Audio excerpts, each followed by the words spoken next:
এগুলোর সাথে সাথে মানুষ মেরে দেওয়ার কাজটাও জানি। সামান্য একটা পিন কাটি দিয়ে মানুষ মেরে দিতে পারে। কিন্তু আমার যখন যিনি গুরু আমার বংশের, তিনি আমাকে বলেছে, যখন নিজের প্রাণের উপর দেখবে কেউ কিছু করছে, তোমার উপর কেউ করছে, তখন তুমি এই কাজটা করবে, তার আগে করতে যেও না। বা তোমার বাড়ির পরিবারের উপর কেউ যদি খারাপ কিছু করে বা মারণ ক্রিয়া করে বা তোমার উপর মারণ ক্রিয়া করে, তখন তুমি তাকে মারণ ক্রিয়া করে মেরে দিতে পারো। এছাড়া অন্য কারোর জন্য, থার্ড পার্সনের জন্য তুমি কিন্তু মারণ ক্রিয়াটা করবে না। হ্যাঁ, সেগুলো কাটিয়ে দেবে, তার উপর মারণ ক্রিয়া যেটা হয়েছে সেটা কাটিয়ে। যদি ঈশান কোণে বাথরুম রান্নাঘর পড়ে, নর্থ ইস্ট মানে উত্তর পূর্ব দিক, কত ডিগ্রি? 31 ডিগ্রি থেকে 51 ডিগ্রির মধ্যে বা 52 ডিগ্রির মধ্যে যদি বাথরুম রান্নাঘর পড়ে, তার বাড়ির লোক ক্যান্সার এ মারা যাবে। আরেকটা আরো কি হতে পারে? প্যারালাইসিস। আর কি কি হতে পারে? Kidney damage. আর কি হতে পারে? অভাব অনটন। আর কি হতে পারে? অশান্তি, রোগ অসুখে টাকা শেষ। এই বাড়িতে কোনো শান্তি থাকবে না, টাকা আসবে চলে যাবে। তুমি যত খারাপ করবে, তোমাকে আরো ভালো ফল দেবে। মরার আগে খারাপ ফল পাবে তুমি। মরার আগে তখন আর কি আছে? তো কিছু নেই, ওই ভোগটা করতে হবে। তখন তোমার কেউ দেখবে না, এ লাথি মারবে সে লাথি মারবে। শেষ বয়সে গিয়ে এই সমস্যাটা সে পড়বে, এবং সে যা পাপ করছে তার ফ্যামিলি সেটা সাফারিং করে। আমি যদি তন্ত্রবিদ্যাটা জানি বা আমি যদি তন্ত্র কাজ নিয়ে করি, তাহলে কি আমি ব্রাহ্মণ নেবো, তাকে ব্রাহ্মণ নিয়ে পুজো করাবো নাকি করাবো না? আমি তান্ত্রিক তো, তাহলে আমার পুজো পাঠ কে করবে? আমি। তন্ত্রক্রিয়া তো আমি করব, আমি তো ওখানে ব্রাহ্মণকে দিয়ে পুজো করাবো না। তারাপীঠে দেখেছি প্রত্যেকটা তান্ত্রিক ব্রাহ্মণকে দিয়ে পুজো করায়। নতুন যে সিএম হয়েছে মানে শুভেন্দু অধিকারী, ওনার উচ্চমাঙ্গলিক, এটা লোকে বলে, আমরা আলোচনা করি, তাই তো? এই উচ্চমাঙ্গলিকটা যখন আমি ষষ্ঠাংশ, নবাংশ, তিনশাংশ বিচার করব, তখন ওই উচ্চ মাঙ্গলিকটা সেটা দেখা যাবে ওটা ওখান থেকে বেরিয়ে গেছে। মাঙ্গলিক কালসর্প যোগ নিয়ে তুমি জন্ম নিয়েছো, হ্যাঁ, কিন্তু হিসাবে তুমি জন্ম নিয়েছো যেই সময়টা, সেই সময় তুমি যে যোগে জন্ম নিয়েছো সেই সময় কিন্তু মাঙ্গলিকটা তুমি নিয়ে জন্ম নিয়েছো, কিন্তু মাঙ্গলিকটা তোমার স্টার্ট হচ্ছে হয়তো দেখলো তোমার 18 বছর বয়স। সময় আসবে তো। তোমার কি জন্ম নিয়েই তুমি শনি 7.5 তোমাকে জন্ম হলেই তো পড়বেই, জন্ম থেকে মৃত্যু অবধি তোমার শনি 7.5 আসবেই। তার জন্মেই তুমি তো শনি 7.5 পড়োনি, অনেকে আবার পড়েছে না। তাই এই 7.5 তো 7.5 বছর কাটাতে হবে। আমার মায়ের নামে চার্ট বিচার করে দেখা যাচ্ছে সেখানে 7, তাহলে তোমার সাথে মিলছে না? মিলছে কি?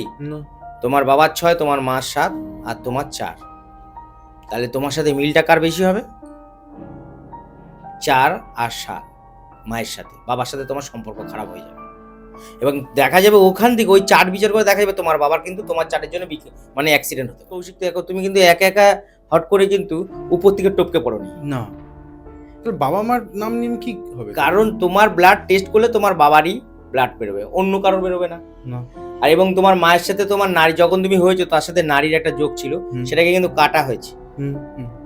বাবা মার নামের সাথে তোমার নামের অনেক কিছু মিল পাওয়া যাবে, কারণ বাবা মার নাম যদি হিসাব করে দেখা যায় যে সন্তানের নামের সাথে, বোঝা যাবে যে বাবা মা কোন পজিশনে ছেলেকে যে জন্ম দিয়েছে বা মেয়েকে জন্ম দিয়েছে।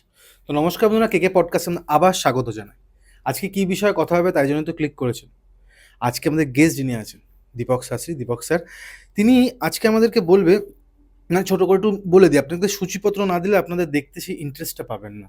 ধরুন আপনি বিয়ে করেছেন, বিয়ে করার পর আপনি ভাবছেন যে কি হলো, আমার বিয়েটা কেন টিকছে না, বা আমার সাথে কারোর অন্য একজনের সম্পর্ক, বা আপনি যদি ছেলে হয়ে থাকেন বা মেয়ে হয়ে থাকেন, আপনার যে উডবি সে কি করছে, প্রবলেম হচ্ছে, তার জন্য কিন্তু দীপক শাস্ত্রী।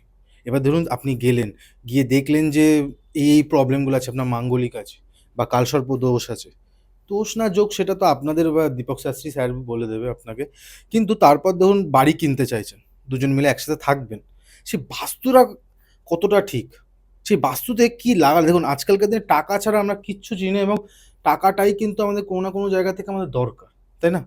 তার জন্য মানি ম্যাগনেট, এবং মানি ম্যাগনেট কীভাবে ইউজ করতে হয়, হ্যাঁ 200 টাকারও মানি ম্যাগনেট আপনি পেয়ে যাবেন ফ্লিপকার্ট বা অন্যান্য যে কোনো জায়গায়, কিন্তু সেটা কি শোধন বা সেটা কি সার্টিফাইড?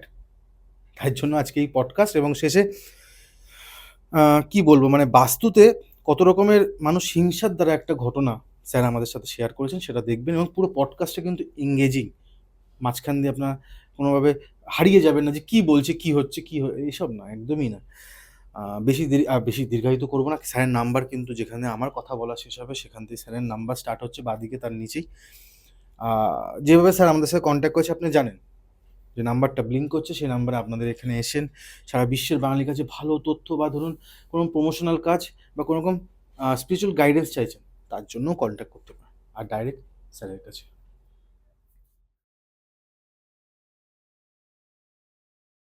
কেমন আছেন স্যার? ভালো। স্যার আজকে আমাদের যে পডকাস্টটা সব রকম মিলিয়ে মিশিয়ে আছে, তো আচ্ছা। আপনি একজন অ্যাস্ট্রোলজার, প্রথমে অ্যাস্ট্রোলজি নিয়ে একটু কথা বলবো। স্যার আমাদের এই যে জীবনে এত বিষয় নিয়ে আমরা আলোচনা করি, দিন নিয়ে, টাইম নিয়ে, আপনি তো বৈদিক অ্যাস্ট্রোলজি করেন, ঠিক? বৈদিক অ্যাস্ট্রোলজি আমাদের সেই পরাশর মুনি থেকে শুরু করে মানে এখনও চলছে এবং তাদের প্রেডিকশনগুলো এখনও মিলে যাচ্ছে। স্যার আমি জানতে চাইবো, স্যার আপনার কাছে যদি আমি আমার জন্ম তারিখ বা আমার বিয়ের জন্য যদি কিছু জিজ্ঞেস করতে হয়, আপনি কিভাবে দেখেন আপনার পার্সোনাল যদি বলেন? পার্সোনাল দেখি, প্রথমে আমি যেটা দেখি, আমি অন্য কারোর কথা বলতে পারছি না। আমি যেটা দেখি সেটা হচ্ছে প্রথমে তার নাম, হুম। তার মায়ের নাম, তার বাবার নাম নেব। নেওয়ার পরে তার ডেট অফ বার্থ, তারপরে নেবো প্লেস অফ বার্থ, তারপরে নেবো টাইম অফ বার্থ। এই কটা জিনিস আমার নিতে হবে। নেওয়ার পরে আমি বিচার বিবেচনা করে দেখব যে তার কোন ছকে কী আছে। 12টা ঘর আমাদের, লগ্ন থেকে শুরু করবো, যেখানে লগ্ন হবে সেইখান থেকে আমাদের বিচার শুরু হবে। 90%, 99.5% সবাই লগ্ন থেকে বিচার করা হয়। অনেকে আবার রাশি থেকে বিচার করে, কিছু কিছু আছে, কিন্তু লগ্ন থেকে বিচার করা, আমরা যেখানে লগ্নটা পড়বে সেইখান থেকে আমরা বিচার করে দেখি যে কোন গ্রহ কোন ঘরে বসে আছে, তার কি ফল দিচ্ছে, সে মাঙ্গলিক আছে কি না, তার কালসর্প আছে নাকি, তার গ্রহণ যোগ আছে নাকি, তার দারিদ্র্য যোগ আছে নাকি, তার ছন্নছাড়া যোগ আছে নাকি, বা ক্রেমোদ্যম যোগ আছে নাকি, বা তার চার্টে তার কোনো মৃত্যু যোগ আছে নাকি, বা তার পরিবারের, তার চার্টের জন্য পরিবারের কারোর মৃত্যু যোগ আছে নাকি। এগুলো আগে বিচার করি। বিচার করে সে যদি, ধরুন আপনি আমাকে বলেন, কৌশিক তুমি আমাকে যেমন বললে যে না স্যার আমার চারটে একটু বিচার করে দাও, আমার বিয়ে হচ্ছে না। আমি প্রথম বিচার করব, নামটা নেব, মায়ের নাম নেবো, বাবার নাম। কেউ নেয় না, নামটা শুধু নেয়, date of birth, time of birth নেয়, প্লেস অফ বার্থ অনেকে নেয় না, বা আমার নাম কেউ নেয় না। কিন্তু হিসাবে যখন নাম নেব, সেই নামের সাথে বাবা মার নামের একটা মিল থাকতে হবে। আমার একটা ছক করে, সেটা হচ্ছে আমার নিউমোলজি বিচার হিসেবে করি, সংখ্যাতত্ত্ব হিসেবে, বা আমার নাম নিয়ে, তার নাম নিয়ে। এবার ডেট অফ বার্থটা নিলাম, টাইম অফ বার্থ নিলাম, নিয়ে আমার বিচার। এবার যখন বলে যে স্যার আমার বিয়ে হচ্ছে না, তখন আমি ওইটাকে দেখব চার্টে ফেলে যে লগ্ন কোনটা আছে, সেখান থেকে মঙ্গল কোন পজিশনে আছে, আগে আমি মঙ্গলের স্থানটা দেখব। বাবা মার ঠিক ব্যাপারটা ঠিক আমি নিতে পারছি না। আমি মানে বাবা মার কি দরকার? আমি আমারটা দেখছি, আমার জন্ম তারিখ দিচ্ছি, মাস দিচ্ছি, সাল দিচ্ছি। তুমি বাবা একা মা কি একা করেছে? কিন্তু হিসাব মতন কৌশিক দেখো, তুমি কিন্তু একা একা হট করে কিন্তু উপর থেকে টপকে পড়োনি। না, তাহলে বাবা মার নাম নিয়ে কি হবে? কারণ তোমার ব্লাড টেস্ট করলে তোমার বাবারই ব্লাড বেরোবে, অন্য কারোর বেরোবে না। না। আর এবং তোমার মায়ের সাথে তোমার নারী, যখন তুমি হয়েছো তার সাথে নারীর একটা যোগ ছিল, সেটাকে কিন্তু কাটা হয়েছে। বাবা মার নামের সাথে তোমার নামের অনেক কিছু মিল পাওয়া যাবে। কারণ বাবা মার নাম যদি হিসাব করে দেখা যায় যে সন্তানের নামের সাথে, তাহলে বোঝা যাবে যে বাবা মা কোন পজিশনে ছেলেকে যে জন্ম দিয়েছে বা মেয়েকে জন্ম দিয়েছে। জন্মছক এটা আমাদের দরকার জানা। অবশ্যই। যারা শুধু জন্মছক বিচার করে বিয়ে করে, হ্যাঁ, তারা ভুল করে। নিউমোলজি বোঝো তো, হ্যাঁ, সংখ্যাতত্ত্ববিদ হ্যাঁ, বোঝো তো। একদম একদম। এবার এই সংখ্যাতত্ত্ব, তোমার নাম কৌশিক, ধরে হিসাব করে আমি দেখলাম তোমার নামের সংখ্যা কত বেরোচ্ছে। ধরো দেখা গেলো তোমার নামের সংখ্যা বেরোচ্ছে হচ্ছে 4। তোমার কি না রাহু, 4 সংখ্যা কার? রাহুর। তোমার বাবার নাম আর মায়ের নাম, তোমার বাবার নাম হিসাব করে দেখা যায় 6, তোমার বাবাকে শুক্র। তোমার মায়ের নামে চার্ট বিচার করে দেখা যাচ্ছে সেখানে 7। তাহলে তোমার সাথে মিলছে না? মিলছে কি? তোমার বাবার 6, তোমার মার 7, আর তোমার 4। তাহলে তোমার সাথে মিলটা কার বেশি হবে? 4 আর 7। মায়ের সাথে, বাবার সাথে তোমার সম্পর্ক খারাপ হয়ে যাবে। এবং দেখা যাবে ওখান থেকে ওই চার্ট বিচার করে দেখা যাবে তোমার বাবার কিন্তু তোমার চার্টের জন্য মানে অ্যাক্সিডেন্ট হতে পারে। দেখা যাবে এটা? হ্যাঁ, একদম স্পষ্ট বোঝা যাবে। আমাদের জন্মছক এখনকার তান্ত্রিকরা কি করে, তারিখ তারিখ নিয়ে বলবে আপনার কি আছে সেগুলো জিজ্ঞাসা করে, আমার কাছে দিলে আমি ছক বিচার করে তাকে বলতে শুরু করে দিই। জন্মছকটা দিল যে স্যার আমার কি কি সমস্যা আপনি একটু বলুন, বা আমি কি করলে ভালো হয় বলুন, আমি সব তাকে বলতে শুরু করে দিই। সে বলে হ্যাঁ স্যার আপনি তো ঠিকই বলছেন। আমি যদি তোমার জন্মছকটা বিচার করি, যে বিবাহ বিচারটা, তুমি বলে আমার বিয়ে স্যার হচ্ছে না, আমি এটা একটু বিচার করে দেখাতে চাই, তা আমার কি সমস্যা আছে, সবার আগে আমি বিচার করব তোমার নাম, তোমার বাবা মার নাম নিয়ে বিচারটা করব। ওটা একটা সংখ্যতত্ত্ব দিয়ে বিচার করব, যে এখানে সমস্যাটা কি আছে দেখে নিলাম। এবার তোমার ওখান থেকে আবার হিসেব করে দেখব যে জন্মছকে তোমার মঙ্গল কোন স্থানে বসে আছে। মঙ্গল যে স্থানে বসে আছে সেই স্থানটা আমাকে বিচার করতে হবে। লগ্নতে মঙ্গল আছে, না চতুর্থে মঙ্গল আছে, না সপ্তমে মঙ্গল আছে, না অষ্টমে আছে, না দ্বাদশে আছে। আমরা কি করি 1, 4, 8, 12-তে আমরা মাঙ্গলিক ধরি, মঙ্গলের সমস্যা ধরি, কিন্তু 1, 4, 8, 12 ছাড়াও একটা কিন্তু আমাদের ঘর অনেকে ধরে না বলেই তারা জানে না কিছু। সপ্তম ঘরটা হচ্ছে ম্যারেজ লাইফ, আমাদের ম্যারেজ ঘর, মানে আমাদের বিবাহিত ঘর। ওটা সেই জায়গায় মঙ্গল যদি বসে থাকে তাহলে তার সংসার হয় না। কি হয়? থানা, পুলিশ, কোর্ট কাছারি, ডিভোর্স হয় না, চলতে থাকে, ঝামেলা চলতে থাকে বছর বছর। মাঙ্গলিকও তো সেম হয়। এটা মাঙ্গলিকের কথাই তো বলছি, মাঙ্গলিকই তো এটা। এটা মাঙ্গলিক তো, সপ্তমে মঙ্গল থাকলে মাঙ্গলিকই তো, তো এই দেখা এটাকে যায় খণ্ডন করা যায়। তো এই ছেলে কি করে খণ্ডন করবো? আমি যদি জন্মেছি মাঙ্গলিক বা কালসর্প যোগ নিয়ে, তাহলে আমি কি করে মাঙ্গলিক কালসর্প যোগ নিয়ে তুমি জন্ম নিয়েছো, হ্যাঁ। কিন্তু হিসাবে তুমি জন্ম নিয়েছো যেই সময়টা, সেই সময় তুমি যে যোগে জন্ম নিয়েছো সেই সময় কিন্তু মাঙ্গলিকটা তুমি নিয়ে জন্ম নিয়েছো, কিন্তু মাঙ্গলিকটা তোমার স্টার্ট হচ্ছে হয়তো দেখলো তোমার 18 বছর বয়সে। সময় আসবে তো, তোমার কি জন্ম নিয়েই তুমি শনি 7.5 তোমাকে জন্ম হলেই তো পড়বেই, জন্ম থেকে মৃত্যু অবধি তোমার শনি 7.5 তো আসবেই।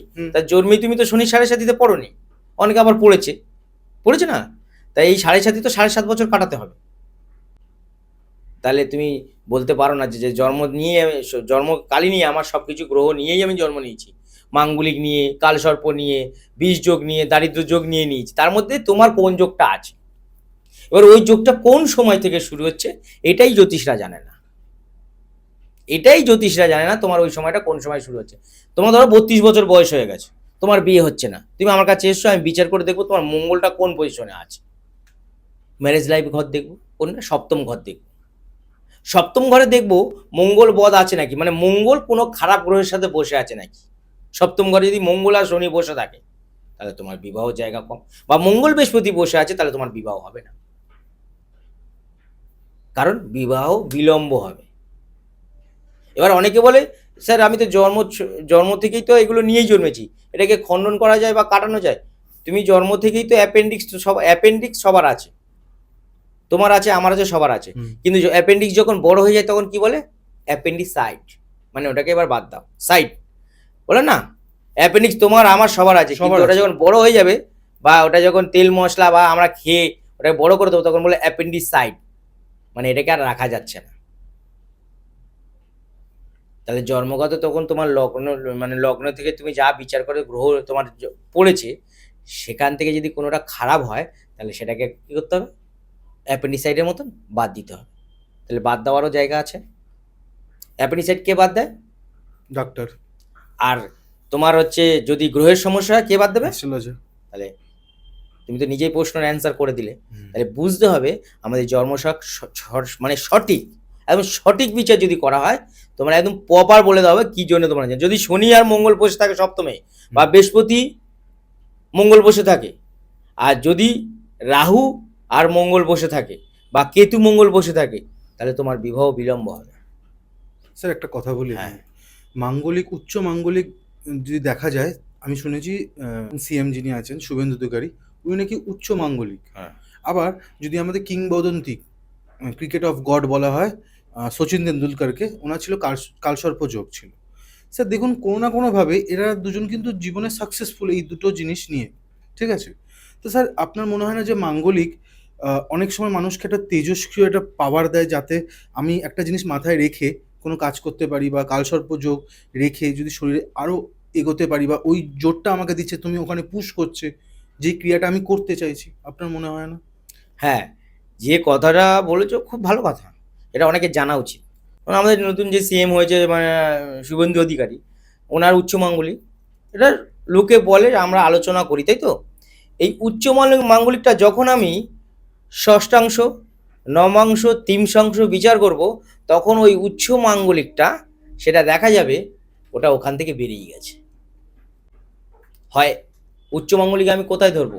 দ্বাদশ ঘরে, 12 নম্বর ঘরে ধরবো, বা লগ্নে ধরবো। লগ্ন মানে আমার দেহ, সেখানে যদি মঙ্গল বসে থাকে সেটা উচ্চ মাঙ্গলিক বলা হবে, বা দেহ তো আমার। আর লগ্ন থেকে যদি আমি দ্বাদশে মানে 12 নম্বর ঘরে বসে থাকি, উচ্চ মাঙ্গলিক। এবার দেখা যাবে দ্বাদশ স্থান হচ্ছে ব্যয় স্থান, 12 নম্বর ঘর হচ্ছে ব্যয় স্থান, ব্যয়, সবকিছু ব্যয় হয়। এবার যদি ওখানে মঙ্গল উচ্চ স্থানে থাকে তাহলে ওনার সবকিছু ব্যয় হবে। কিন্তু যদি মঙ্গল ওখানে একদম উচ্চ স্থানে বসে আছে, ওখানে যদি মঙ্গলের কোনো বন্ধু সম্পর্ক গ্রহ দৃষ্টি দেয় বা বন্ধু বসে থাকে, তাহলে আমার ক্ষমতাটা বেড়ে যাবে, উচ্চ মাঙ্গলিক ক্ষমতাটা বেড়ে যাবে, সে তখন ভালো ফল পাবে। এবং এই উচ্চ মাঙ্গলিক যদি দেখা যায় যাকে বিবাহ করেছে সে যদি উচ্চ মাঙ্গলিক হয় তাহলে সে এগিয়ে যাবে, যাকে বিয়ে করেছে সেও উচ্চ মাঙ্গলিক, তাহলে সে এরকমভাবে এগোতে থাকবে, আর তার পিছন করে দেখতে হবে না, আরও কাজে এনার্জি পাবে। আর যদি উচ্চ মাঙ্গলিক শুধু সে থেকে থাকে তাহলে সে কাউকে না কোনো পুজো পাঠের মাধ্যমে কাটিয়েছে, বা পুজো পাঠ নিয়ে সে থাকে। অবশ্যই আমাদের সেম কিন্তু পুজো পাঠ খুব ভালোবাসে, হ্যাঁ নিশ্চয়ই। তাহলে সেখান থেকে সে আশীর্বাদ পেয়েছে, বা সে কিছু একটা কাজের মধ্যে এটা খণ্ডন করেছে, অবশ্যই করতে হবে। এই কালসর্প শচীন তেন্ডুলকর, তিনি নাসিকে বসে কাটিয়েছেন, এটা অনেকেই জানে। নাসিকে উনি নিজে গিয়ে কাটিয়ে এসছেন কালসর্প। তাহলে শচীন তেন্ডুলকরের মতন এত বড় ভালো, মানে আমরা সবার প্রিয় এত বড় ক্রিকেটার, তিনি স্বয়ং গিয়ে কাটিয়ে নিয়ে এসছেন নাসিকে গিয়ে কালসর্প। তার মানে কি উনি এগুলো বিশ্বাস করে? বিশ্বাস করে বলে কাটিয়ে এসছে, এটা আপনাদের জানা নেই, তাই আমি যাই বলে দিলাম। হ্যাঁ আমি জানি না স্যার, কাটিয়ে এসছে, নাসিকে কাটিয়ে এসছে। এবার আমাদের সিএম যে কোনো জায়গায় কাটায়নি, তার কি মানে, তার আমরা তো বলতে পারছি না, জানি না, হতেই পারে। নাহলে উচ্চ মাঙ্গলিক হোক আর নিম্ন মাঙ্গলিক আর মঙ্গল যেখানেই থাক না কেন, মঙ্গল সমস্যা হবেই। হয় অ্যাক্সিডেন্ট হবে, নয় রক্তপাত হবে, না মারপিট হবে, খুনাখুনি হবে। আর এই পার্টিতে থাকলে তো এগুলো হয়েছে হয়েছে হয়েছে না? উনি ধাওয়া খেয়েছে, উনি কত স্ট্রাগল করেছে, আজকের এসে তবে গিয়ে কিন্তু সিএম। একদিনে কিন্তু উনি তৈরি হয়নি, উনি কিন্তু অনেক স্ট্রাগল করেছে। কি? উচ্চ মাঙ্গলিকের জন্য, উচ্চ মঙ্গল বলে। যদি না থাকতো উনি কিন্তু এত স্ট্রাগল করতো না। তাই আজকের উনি পুজো পাঠের মাধ্যমে আছে বলে ওনার মাঙ্গলিক ওখানেই শেষ হয়ে গেছে। আজকের উনি তার ভালো ফলটা পাচ্ছে। কে? হ্যাঁ, মঙ্গল ভালো রেজাল্ট দিতে শুরু করেছে। বোঝা গেল? Thank you. কাটানোর ব্যাপার আছে, আমরা চাইলেই কাটাতে পারবো। মানে আমার কাছে এগুলো ক্লিয়ার হচ্ছে স্যার, এগুলো একদম আমি ক্লিয়ারও করতে চাই। স্যার আপনি জ্যোতিষের সাথে সাথে তান্ত্রিকও একজন। অবশ্যই। তারাপীঠে গিয়ে আপনি শ্মশান সাধনাও করেন, অফ দ্য ক্যামেরা আমরা কথা বলছিলাম। স্যার আপনার কি মনে হয় যে আপনি যখন কাজ করেন আশেপাশে অনেক রকমের তাণ্ডব আপনি দেখতে পান, সব কি ঠিক এখন বর্তমানে? না, একদমই নয়।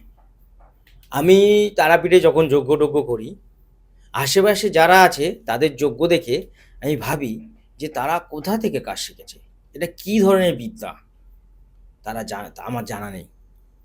আমি যদি তন্ত্রবিদ্যাটা জানি বা আমি যদি তন্ত্র কাজ নিয়ে করি, তাহলে কি আমি ব্রাহ্মণ নেবো, তাকে ব্রাহ্মণ নিয়ে পুজো করাবো নাকি করাবো না?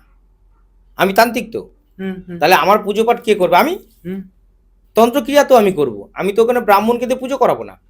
তারাপীঠে দেখেছি প্রত্যেকটা তান্ত্রিক ব্রাহ্মণকে দিয়ে পুজো করায়। এবং তারাপীঠ বলে না, কামাখ্যাতেও আমি তারাপীঠে বেশি কাজ করি, মানে যত যজ্ঞ করি আমি তারাপীঠে বেশি করি। কামাখ্যায় বছরে একবার বা দুবার আমি যাই, সেখানে যেটা করার করি। বিশেষ করে সেখানে সাধনার জন্যই আমি যাই। একটা কথা বলি যে এই তন্ত্রবিদ্যাটা সবার পক্ষে জানা সম্ভব না। এখন কি হচ্ছে, 6 মাসের, 8 মাসের, 1 বছরের, 12 মাসের কোর্স করছে সবাই, করে লিখে দিচ্ছে আমি কামাখ্যা সিদ্ধহস্ত্র, স্বর্ণপদক। আরে স্বর্ণপদক ব্যাপারটা তো জানতে হবে কোথা থেকে। স্যার তান্ত্রিক এটা তো গুরুমুখী বিদ্যা। গুরুমুখী বিদ্যা, ঠিক। এটা তো কোনো সার্টিফিকেট তো কোনোদিনই সার্টিফিকেট, ছিল না। তন্ত্রের কোনো সার্টিফিকেট হয় না। এই যে যারা সার্টিফিকেটগুলো পাচ্ছে, হ্যাঁ, এটা জ্যোতিষের সার্টিফিকেট দেখাচ্ছে, তারা জ্যোতিষ হিসেবে সার্টিফিকেট পাচ্ছে, কোনোদিন তন্ত্রের কোনো সার্টিফিকেট হয় না। জ্যোতিষও তো আপনার বলতে গেলে গুরুমুখী বিদ্যা। গুরুমুখী বিদ্যা, কিন্তু সার্টিফিকেট না হলে তো তুমি কোনো জায়গায় যদি সেটা ধরা ঠিক পড়ো, বলেছেন। সেটা দরকার আছে তুমি কোন ইনস্টিটিউট থেকে হ্যাঁ, শিখেছো ঠিক, বা ঠিক, করেছো। সেটা দরকার। এখন তো গুরুমুখী বিদ্যা। এবার জ্যোতিষটা কি করছে, মানে আমাদের মতন জ্যোতিষরা, আমার ইনস্টিটিউট আছে, আমি নিজে সেখান থেকে সার্টিফিকেট দিই এবং শেখাই সবাইকে। এখন কি করছে, আমি অ্যাজ এ যেমন একজন জ্যোতিষ বা তান্ত্রিক, আমি জ্যোতিষ হিসেবে তাদের জ্যোতিষটা শেখালাম, একটা সার্টিফিকেট দিয়ে বললাম এটা আমার, আমি এটা লিখে দিলাম আমার নাম দিয়ে, সে এই সার্টিফিকেটটা নেমে গেল। কেউ তো বিচার করে দেখছে না সে কি শিখেছে। যদি আমাদের দেশে জ্যোতিষ হিসেবে মানে সবাইকে যদি এক জায়গায় দাঁড় করানো হয়, পরীক্ষা নেওয়া হয়, আচ্ছা এই যে সবাই লেগে ডক্টর, শাস্ত্রী, কত পাস করলে শাস্ত্রী পাওয়া যায়? ভারতী, উচ্চ মাধ্যমিক পাস করলে তবে ভারতী সার্টিফিকেট পাওয়া যায়। যার গ্র্যাজুয়েশন কমপ্লিট করা থাকবে সে থাকবে বা শাস্ত্রী উপাধি পেতে পারে।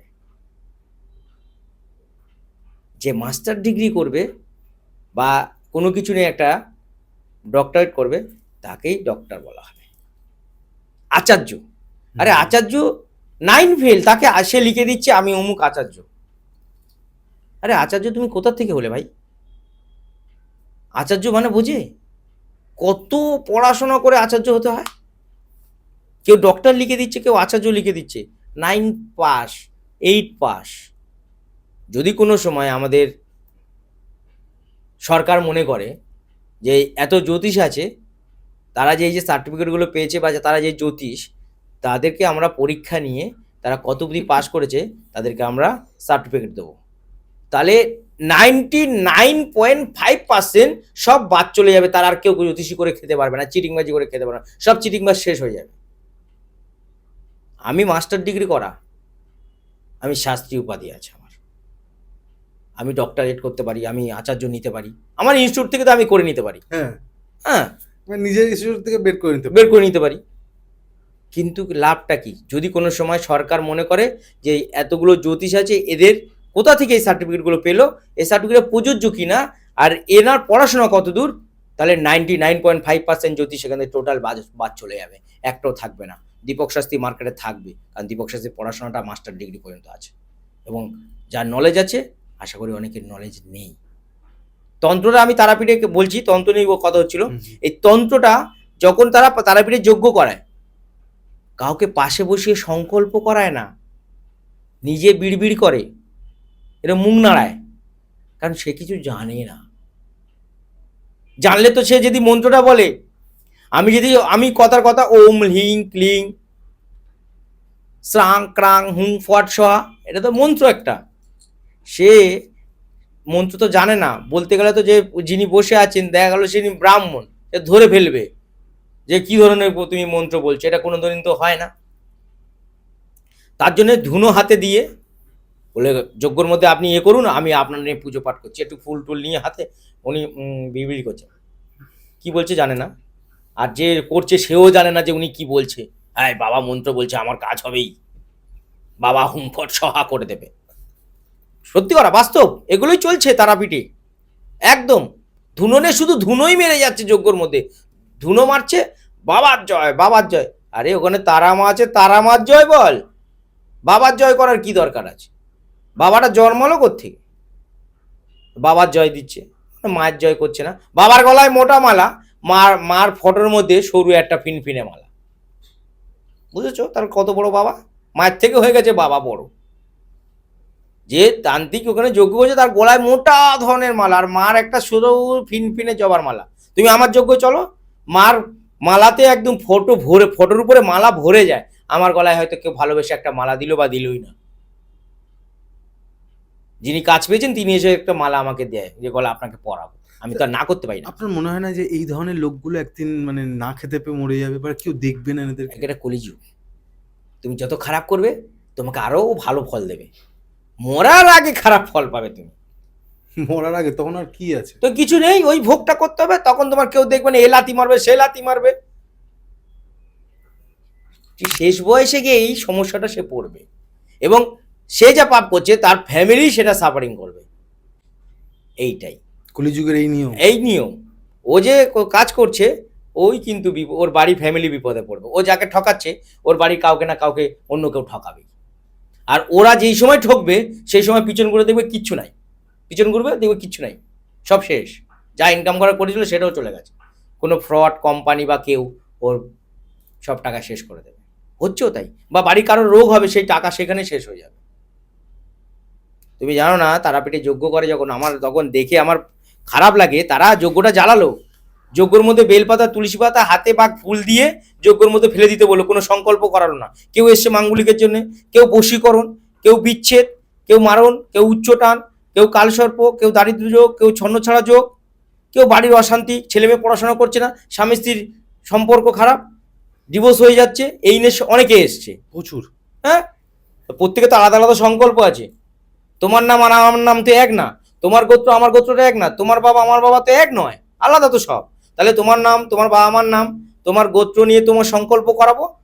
ওইসব কিচ্ছু নাই। হাতে শুধু ফুল দেবে, দিয়ে হাতে উনি বিড়বিড় বিড়বিড় করছে অনেকক্ষণ, 10 মিনিট ধরে করলো। ওরাও এরকম বলছে তোমরা সব মনে মনে মনের কামনা করো, করলো, যাও ফেলে দাও, ফেলে দিল, হয়ে গেছে, সবাই চলে যাও। আরে কার কি কাজ সে তো বুঝতেই পারলো না কেউ, সবাই চলে গেল।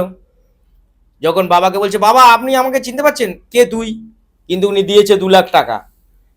কথার কথা, ও বাবা এখন আর চিনতে পারছে না। বলে বাবা ওই যে আমি এই কাজের জন্য এসেছিলাম। ও হ্যাঁ মনে পড়েছে, তুই আয়, তোর জিনিস রেডি। একটা মাদুরি নিয়ে পট করে বলছে এই নে, তোর এটাতে সব হয়ে যাবে। নিয়ে গেল, তার তো আর বাবা ফোন ধরে না, আর কাজও হচ্ছে না। বাবা তো কোথায় গেল? সেই কাস্টমার আমার কাছে ফিরে আসে, অনেক স্বল্প মূল্যে কাজ করায়, এবং আমার সংকল্প দেখে, আমার কাজ দেখে তিনি বলছে এরকম কাজ তো আমি অনেকের কাছে গেছি, কেউ তো করেনি, কেউ তো জানে না। তার কাজ 3 মাস 20 দিনের মধ্যে হয়ে গেল। তার বউ চলে গেছিল, এনে দিলাম। ফিরিয়ে এনেছেন আপনি? হ্যাঁ, তন্ত্রবিদ্যায় কথা বলাই দীপক শাস্ত্রী। দীপক শাস্ত্রী তন্ত্রবিদ্যা, পিচার সিদ্ধ তন্ত্র সমান দীপক শাস্ত্রী। আমি তন্ত্রে কথা বলাই। আমি জ্যোতিষ যেমন জানি, তন্ত্র তার থেকে অনেক বেশি জানি। আর তন্ত্র যত ভালো জানি তার থেকে বেশি আবার খারাপও জানি, এটাও বলছি। তারাপীঠে কেউ যজ্ঞ চালিয়ে যজ্ঞটাকে কি করতে হয়? নিবারণ করতে হয়, লিবাতে হয়। কেউ যজ্ঞ লিবায় না, তার মানে সে তান্ত্রিকের মধ্যে পড়ছে? সে তান্ত্রিক নয়। সে কি ধরনের তান্ত্রিক? তার মানে ভণ্ড তান্ত্রিক। জাক জমক করে ঢাক ঢোল বাজাচ্ছে, রাজবেশ পরেছে। কোনোদিন তান্ত্রিকদের রাজবেশ থাকে? মাথায় মুকুট, রাজবেশ পরে কোনোদিন তন্ত্রে যজ্ঞই বসে কেউ? হ্যাঁ কি না? সম্ভব এটা বলুন তো?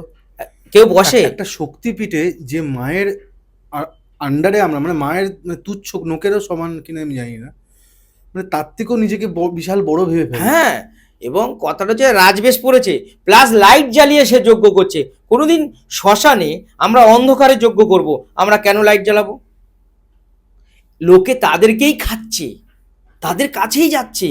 কারণটা কি স্যার? কারণ বড় বাবা, এত লোক ও তো ভাড়া করে নিয়ে এসছে টাকা দিয়ে। ও 25 জনকে 50 জনকে ভাড়া করে নিয়ে এসছে, শুধু বাবার জয় দিচ্ছে, বাবার জয়। সবাই বলছে ও তাহলে এ তো খুব বড় বাবা। আর চারিদিকে বড় বড় পোস্টার, 10টা গেট, ও এটা সব থেকে বড় বাবা। আরে বড় বাবা যখন যাবি তখন গেলেই ওরা কি করবে? বড় বাবা তো বড় বড় বিল করবে। যাওয়ার মতো বলে আয় তোর বাড়ির তো 10 দিনের মধ্যে কেউ মারা যাবে, লে শুরু। এবার সে তো টেনশনে পড়ে গেল, কে মারা যাবে বাবা, কি হবে? অনেক টাকা খরচা, পারবি তুই? বাবা কত? 5 লাখ। বাবা আমার তো অত সামর্থ্য নেই। তাহলে তুই যা, সব মরে যাবে। বাবা কি করা যায় একটু কম খরচে? বাবা 2-3 লাখে হবে না? 3 লাখে হবে না, 3.5 লাখ লাগবে। পারবি? হ্যাঁ বাবা। 3.5 লাখ টাকা রেখে না, তার বাড়ি কিন্তু কেউ মরলো না, মরবেও না। এইসব দেখে তো লোক যাচ্ছে আর ঠকছে। দীপক শাস্ত্রীর কাছে আসতে গেলে কম খরচে, কাজও বেশি, অনেকক্ষণ সময় পাবে, এবং বসে যজ্ঞ সময়ে সংকল্প হবে, এবং পূর্ণ আহুতি যাকে বলা হয় সেটা এখন অবধি কেউ জানে না।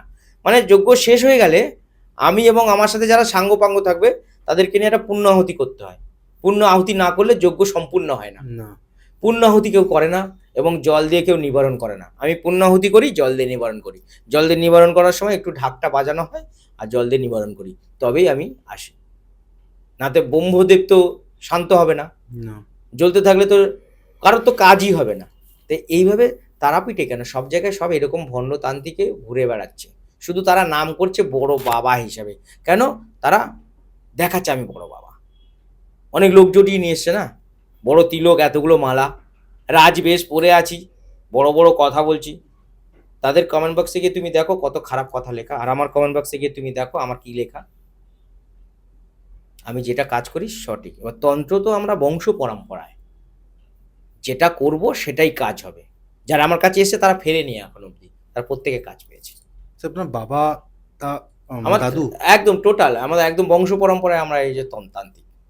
স্যার আপনার কি মনে হয় এই যে আহ, তারাপীঠে এত এত বড় একটা শক্তিপীঠ, কারণ আপনার একটা বংশ মনে হয় বামদেবকেও তারা দেখেছেন, তাদের হ্যাঁ অবশ্যই। দেখেছেন, আমি আশা রাখবো আপনাদের কাছে।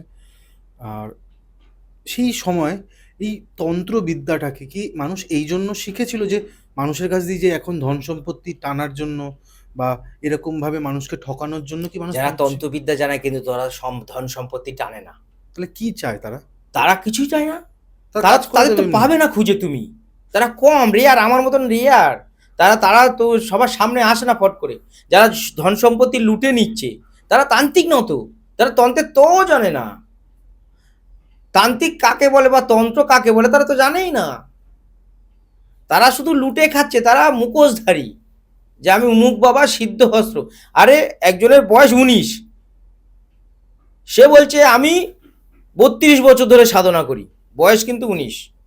তাহলে আমি তাকে প্রশ্ন করেছিলাম, তাহলে তোর বাবার বয়স আর তোর বয়স ধরে 32 বলেছিস?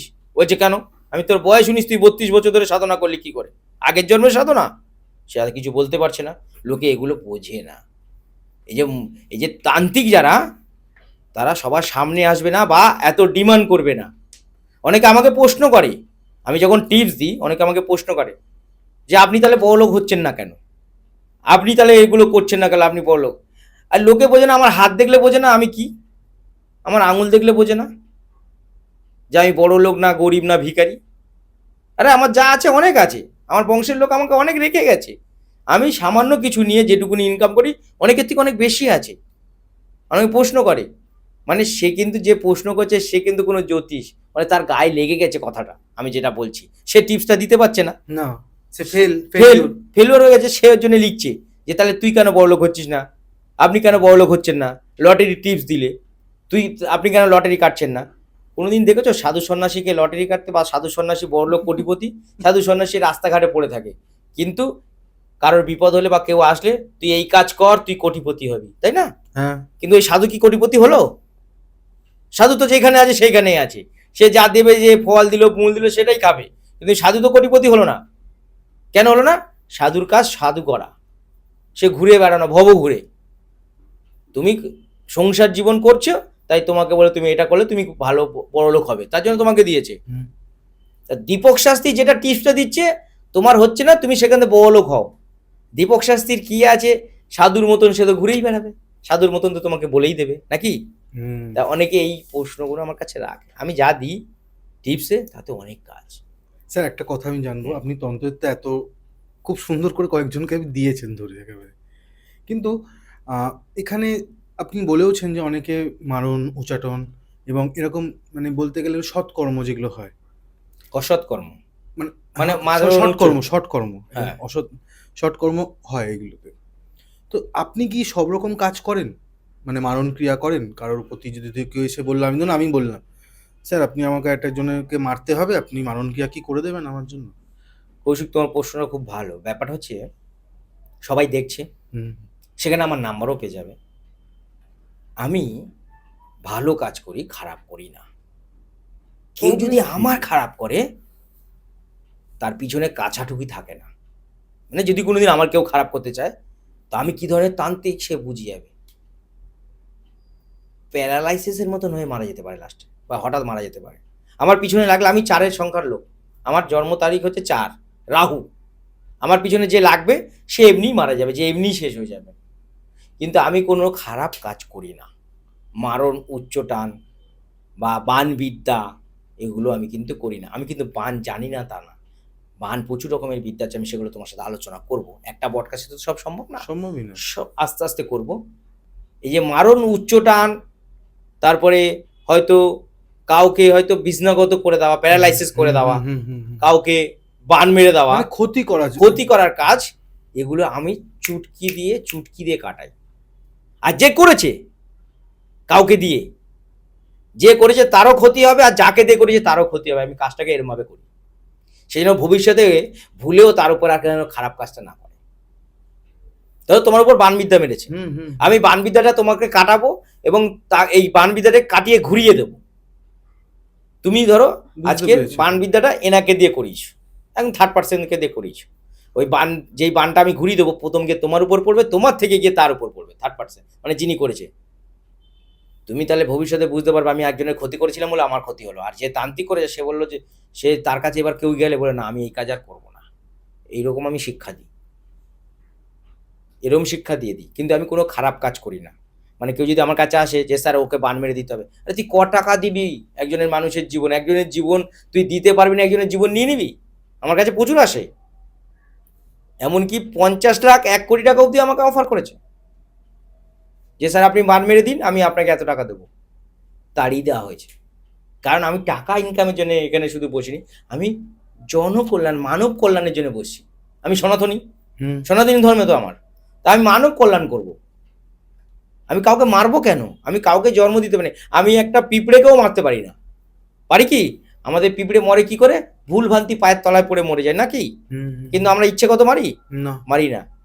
কারণ যে ইচ্ছাগত মারে তার মানে সে খারাপ কাজ করে বা কষায়, তার মনের মধ্যে কোনো মানুষের জন্য সিম্প্যাথি নেই।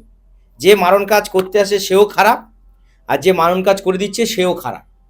আর যিনি মারণ কাজ কাটান করছে দীপক শাস্ত্রী, পিচাশীয় তন্ত্রসম্রাট দীপক শাস্ত্রী, সে কিন্তু ভগবানের কাছে ভালো, আমি কিন্তু ভগবানের কাছে ভালো। আমার যত রকমের তুমি বানবিদ্যা যাই ক্ষতি করুক না কেন, চুটকি দিয়ে আমি তারাপীঠে বসে করিয়ে দেবো, বা সে যদি তার বাড়িতে আমাকে নিয়ে যায় আমি করিয়ে দেবো। আমি তো বাড়িতেও যাই কাজ করার জন্য, আমাকে যদি সে ভিজিট দিয়ে নিয়ে যায় আমি করে দেবো, আমি চুটকি দিয়ে করে দেবো। এরকম কত কাজ আছে, বিষ্ণাগত হয়ে গেছে, তাকে এখন তারাপীঠে কাজ করে যজ্ঞর মধ্যে হাঁটিয়ে দিয়েছি, আমি টেচারে করে নিয়ে এসছে, তাকে আমি হাঁটিয়ে দিয়েছি কাজ করে, এরকম খারাপ কাজ করেছে। স্যার আপনি কি এই জ্যোতিষ আর তান্ত্রিক এই দুটোই শেখান? জ্যোতিষতান্ত্রিকে হ্যাঁ আমি শেখাই, শুধু জ্যোতিষতান্ত্রিক না, তন্ত্রটাও শেখাই, জ্যোতিষটাও শেখাই, নিউমেরোলজি শেখাই, পামিশ শেখাই, এবং হাতে কলমে ধরে শেখাই। যেটা শেখাবো সে আর পিছন ঘুরে দেখতে হবে না, এবং যেখানে যাবে তাকে সবাই বলে বাঘের বাচ্চা, মানে যেটা একদম গোড়া থেকে একদম বেসিক থেকে শেখাই, যাতে তাকে আর কেউ না পিছন থেকে টলাতে পারে। কোথায় আছে ইনস্টিটিউটটা? ইনস্টিটিউটটা আমার হচ্ছে বাড়িতেই আমি শেখাই। ওকে স্যার, নাম্বার তো স্যার স্ক্রিনে চলছে, ওই নাম্বার দিয়ে কন্ট্যাক্ট করলে পেয়ে যাবে আপনাকে। একদম। বাহ, আর সার্টিফিকেটও দেন? এটা সার্টিফিকেট আমার তো ইনস্টিটিউট, নিজের ইনস্টিটিউট আপনার? আমি সার্টিফিকেট দিই, এবং এর মানে গভর্নমেন্ট রেজিস্টার করা সার্টিফিকেটে। এবং আমি কিন্তু শেখাই, হুটহাট লোককে শেখাই না, কিন্তু আমি ইন্টারভিউ নিয়ে তবে শেখাই। যে শিখতে আসে সে কত অবধি পড়াশোনা জানে, সে কি কারণে শিখতে আসে দেখবো, এবং তার নাম, তার বাবা মার নাম নিয়ে আমি লিখে দেখবো সে সৎ কাজের জন্য আসছে না অসৎ কাজের জন্য আসছে। অসৎ কাজের জন্য আসলে আমি তাকে আগে তাড়িয়ে দিই, সৎ কাজের জন্য আসলে আমি কি করে বুঝবেন? ধরুন আমি আপনার কাছে গেলাম শিখতে, দেখলেন আপনি ছেলেটা ভালো, শেখালেন ভালো, আমি তো মুখ দেখে বলে দেবো, আমি তান্ত্রিক তো, তুমি কতটা পরিমাণে ভালো কতটা খারাপ আমি দেখেই বলে দেবো। বা তুমি এক্ষুনি বাথরুম করে এসছো কিনা, হাত ধুয়েছো কিনা বলে দেবো। কেউ কোনো আমার ক্লায়েন্ট আসলে পিওর যদি অবস্থায় আসে আমি বলেই দিই আমার যে অ্যাসিস্ট্যান্টকে, কেউ পিওর অবস্থায় এসছে তাকে বলো যে ঢুকতে না, আমি জানলার দিয়ে কথা বলে নেবো। তারা হট করে বলে এটা কি করে জানলেন উনি, জানার তো কথা নাই। এবার সবার মুখ চাওয়াচাই করছে কার হয়েছে, হ্যাঁ একজন বললো স্যার আমার অসুবিধা আছে, বলছে স্যার আপনার সাথে জানলা থেকে কথা বলবে, বলে স্যার কি করে জানলো, আমি তো স্যারের কাছে কোনোদিন আসিনি। আমি কিন্তু ফেস রাইটিং করতে পারি, তোমার মুখ দেখে বলতে পারো তুমি কী ধরনের মানুষ, তুমি সৎ কাজের জন্য এসছো না অসৎ কাজের জন্য এসছো। সৎ কাজের জন্য আসলে আমি বলবো তুমি সৎ কাজের জন্য এসছো, অসৎ কাজের জন্য আসলে বলবো তোমার শেখা যাবে না, আমি তোমাকে শেখাবো না, ডাইরেক্ট বলে দিই। কিন্তু আমি যে কটা স্টুডেন্ট তৈরি করি সে কটা বাজারে নাম করা, এবং তারা আজকের নাম করেছে, এবং তারা আজকের নাম কামিয়েছে, এবং তারা বাড়ি গাড়ি সব করেছে, এবং তারা আমার সাথে খুব ভালো সম্পর্ক। যারা খারাপ আমি তাদের শেখাই না, প্রথম আমি সবাইকে শেখাতাম, কিছু আছে 6 মাস 1 বছর শিখে তারা নিজেদেরকে বড় বাবা বলে এখন পরিচয় দিচ্ছে। এরকমও আছে আমার সাথে কামাখ্যায় 5 দিন শিখেছে। 5 দিন? হ্যাঁ, কামাখ্যায় গিয়ে 5 দিন একটু সাধনাবাদ একটু শিখেছে, সে নিজেকে বড় বাবা মনে করছে, এত বড় বাবা মনে করছে সে এখন, মানে কি আর বলবো, মালা টালা পরে সে হ্যাবক, মানে তাকে দেখে মনে হচ্ছে সে আবার লোককে বলে আমি নাকি তার কাছে শিখেছি। যখন আমি ফোন করে বললাম তোরকে আমি, ওরই কাস্টমার আমার কাছে এসছে, আমি এরকম ফোন স্পিকারে দিয়ে রেখেছি, আমি এই বলছে হ্যাঁ গুরুদেব বলুন, আমি তোর কাছে নাকি আমি শিখেছি। ও কে বলেছি, মিথ্যে কথা, আপনার কাছে তো আমি শিখেছি। আমি তুই এই অমুক লোককে বলেছিস? বলে উনি চিটিং বাজ, উনি মিথ্যে কথা বলেছে, ওনার কথা শুনবেন না আপনি। আমি তখন কাস্টমারটাকে বললাম কি বুঝলেন? বলছে বুঝলাম অরিজিনাল কে। আমি কি বুঝলেন? বলে আপনি অরিজিনাল, ওই হচ্ছে চিটিং বাজ। আমি বললাম, আমার কাছে 5 দিন শিখেছো, শিখে এখন নিজেকে চেহারা ফেয়ারা ভারী তো বাবা মনে করছে, এবং আচার্য লিখে দিচ্ছে, কেউ ডক্টরেট লিখছে। এরা সব আমার কাছ থেকে কিছু কিছু দিন শেখা। আমি কালো বস্ত্র পরে যজ্ঞটজ্ঞ করি, লাল বস্ত্র পরি না। আমি যে শিক্ষাটা পেয়েছি বা এটা পেয়েছি, এবার লেখা আছে ব্ল্যাক ম্যাজিকের স্পেশালিস্ট, কালা জাদুতে বিশেষ পারদর্শী আমি, লেখা থাকে। তা আমার কালো ড্রেস পরেই আমি সবসময় পড়ি, বসি। এবং আমাদের বংশের যারা আছে প্রত্যেকে কালো ড্রেস পরেই বসে, এমনকি আমার ভাইও এই লাইনে আছে, সেও কালো ড্রেস পরেই বসে। কিন্তু আমাদের দেখা দেখি তারা লাল ড্রেস পরে যারা বসতো, তারা এখন কালো ড্রেস ধরা নিয়েছে, কালো ড্রেস পরে বসছে। জানে না কালো ড্রেস কী কারণে পরতে হয়, কখন পরতে হয়, কখন এই কালো ড্রেসটা তোমাকে গুরুদেব দেয়, সেটা জানে না। আদেশ ছাড়া তো এগুলো আদেশ সম্ভব ছাড়া, না। তারা আদেশ ছাড়াই সব করে যাচ্ছে, জানে না তো। যার যেটা দেখছে সে সেটাই করে যাচ্ছে, স্যার ধরুন মুখোশধারী বিদ্যা। আমি আপনার এই তন্ত্রকে জানতে চাই, হুম। তাহলে আমি কিভাবে জানবো? মানে আমি যদি কোনো বই কি আপনি লিখেছেন কোনোদিন, হ্যাঁ, সেই বই ব্যাপারে একটু যদি বলেন। আমার অনেক বাজারে বই আছে, কিন্তু বাজারে বই বলতে গিয়ে আমি বইটাকে সেল করি না। আমি একটা বই দেখাচ্ছি, সামান্য একটা বই দেখাচ্ছি, সামান্য। এই যে বইটা, এই বইটা আমি দেখাচ্ছি, এটা হচ্ছে আমার হাতে লেখা, পণ্ডিত দীপক শাস্ত্রী লেখা আছে, আমার ফটো দেওয়া আছে। এই বইটা আমার নিজে হাতে লেখা। এরকম আমার অনেক বই আছে, 200-250-এর উপরে আমি বই লিখেছি। এই বই আমার কাছে যে কেউ, এটা একটা টিপস এবং গুপ্ত প্রয়োগ আছে, আমার কাছ থেকে চেম্বারে এসে নিতে হবে। আমি তান্ত্রিক কিনা প্রমাণ হচ্ছে এই বই লেখা দিয়ে। এরকম বই আমার 200-250-এর উপরে আমি বই লিখেছি, মোটা মোটাও বই আছে, এবং সেখানে পণ্ডিত দীপক শাস্ত্রী বলে লেখা আছে। বাজারে আমি বই বিক্রি করি না, আমার বইটা কিন্তু আমার কাছ থেকে এসেই নিতে হবে, এবং তাকে পরীক্ষা করে দেখবো সে সৎ কাজের জন্য নেবে না অসৎ কাজের জন্য নেবে, তখন তাকে বইটা আমি দিই। ওকে, মানে আপনি যাকে তাকে বই দিই না। এবার আমার বই বেরোনো মানে যারা ভণ্ড আমার কাছ থেকে শিখেছে, তারা লোক পাঠিয়ে বই নেওয়ার চেষ্টা করে, কিন্তু আমি বলে দিই তাদেরকে, তুমি তোমাকে ও পাঠিয়েছে বই নেওয়ার জন্য, এই বই পাওয়া যাবে না। তখন বললো আপনি কি করে বুঝলেন আমি ওনার থেকে এসেছি? আমি বলি ওরা সব আমার চিটিং বা স্টুডেন্ট, আমি জানবো না? আমি বই এভাবে বিক্রি করি না, আমি বই বিক্রি করি যাদের খুব দরকার, এবং যারা অরিজিনাল তান্ত্রিক, তারা তন্ত্র নিয়ে শিখে কিছু লোকের জন্য উপকার করতে চায়। তারা অরিজিনাল, যারা ভালো তান্ত্রিক তারা লোকের উপকার করবে। যারা খারাপ তান্ত্রিক তারা খারাপ কাজের জন্য মন আসবে, একে মারা ওকে মারা, ওর হচ্ছে গরু মেরে দেওয়া, ওর গাছের ফল মেরে দেওয়া বা ফেলে দেওয়া, পুকুরের মাছ মেরে দেওয়া, এগুলো আমি জানি। কিন্তু আমি এগুলোর সাথে সাথে মানুষ মেরে দেওয়ার কাজটাও জানি। সামান্য একটা পিন কাটিতে মানুষ মেরে দিতে পারি। কিন্তু আমার যখন, যিনি গুরু আমার বংশের, তিনি আমাকে বলেছে যখন নিজের প্রাণের উপর দেখবে কেউ কিছু করছে, তোমার উপর কেউ করছে, তখন তুমি এই কাজটা করবে, তার আগে করতে যেও না। বা তোমার বাড়ির পরিবারের উপর কেউ যদি খারাপ কিছু করে বা মারণ ক্রিয়া করে, বা তোমার উপর মারণ ক্রিয়া করে, তখন তুমি তাকে মারণ ক্রিয়া করে মেরে দিতে পারো। এছাড়া অন্য কারোর জন্য, থার্ড পার্সনের জন্য তুমি কিন্তু মারণ ক্রিয়াটা করবে না। হ্যাঁ, সেগুলো কাটিয়ে দেবে, তার উপর মারণ ক্রিয়া যেটা হয়েছে সেটা কাটিয়ে দেবে। তন্ত্র শেখা অনেক কঠিন। তন্ত্র শিখতে গেলে সাদা মন নিয়ে আসতে হবে এবং সাধনার মধ্যে থাকতে হবে। তন্ত্র হচ্ছে সমুদ্রের মতন গভীর। তুমি যদি মনে করো যে আমি 6 মাসে শিখে বড় তান্ত্রিক হব, এখন সব 6 মাসে বিদ্যা, মানে 6 মাস জ্যোতিষ শিখে বলছে আমি কামাখ্যার সিদ্ধহস্ত বশীকরণ স্পেশালিস্ট, 3 মিনিটে বশীকরণ, এগুলো হয়? কিন্তু স্যার বশীকরণ না হোক, কিন্তু কিছু কিছু মানি ম্যাগনেট ব্রেসলেট আমি দেখতে পেয়েছি, যেগুলো নাকি লোকেরা বলে পড়লে নাকি টাকা টানা যায়, আকর্ষণ করে। সত্যি হয় এটা? 100%। এই যে আমি নিজে মানি ম্যাগনেট পরে আছি, এই দেখো, এই যে আমি নিজে মানি ম্যাগনেট পরে আছি, এখানে পরে আছি, এখানে পরে আছি, এবার মানি ম্যাগনেট দেখাচ্ছি আমি। আমার কাছে প্রচুর মানি ম্যাগনেট আছে, প্রচুর। দেখো, এগুলো আমার কাছে যারা কার্ড দিয়ে নেবে, কার্ড দিয়ে নিতে পারে, এই যে আছে, এবং কার্ড ছাড়া নেবে তাদের একই, সবই অরিজিনাল। চেম্বারে ফোন করলে আপনি অ্যাভেলেবেল হয় না, এমনকি এটা পার্সেল করেও পাঠানো হয়। বাহ, মানি ম্যাগনেট, এবং একই দাম, সবাই পাবে প্রত্যেকে। এবং এই মানি ম্যাগনেটের কাজ কি আমি সেটা বলি একটু। মানি ম্যাগনেটের কাজ হচ্ছে মানিটাকে আকর্ষণ করা। ধরুন আমি ঋণের জ্বালায় জর্জরিত, শোধ করতে পারছি না, মানি ম্যাগনেট পড়লে কোনো না কোনো জায়গা থেকে তার মানিটা আস্তে আস্তে শোধ হতে থাকবে। এবার টাকা মোটে বাড়িতে রাখতেই পারছিল না, আসছে চলে যাচ্ছে।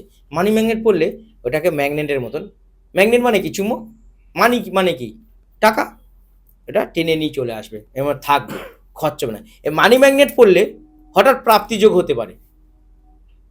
তো লটারি কাটছে, লটারিতে বাজছে না, তার হয়তো 1 নম্বর 2 নম্বরে কেটে যাচ্ছে, বা সে হয়তো মানি তার হচ্ছে লটারি আছে কিন্তু হচ্ছে না।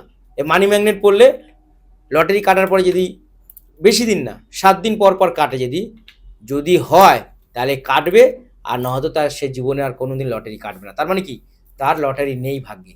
মানি ম্যাগনেট পরে যদি 7 দিন পর পর কাটার পরে যদি তার দান লাগে, তাহলে বুঝবে যে তার লটারি ভাগ্য আছে, আর না হলে আর মানি ভাগ্য নেই, সে আর কখনো সে লটারি কাটবে না।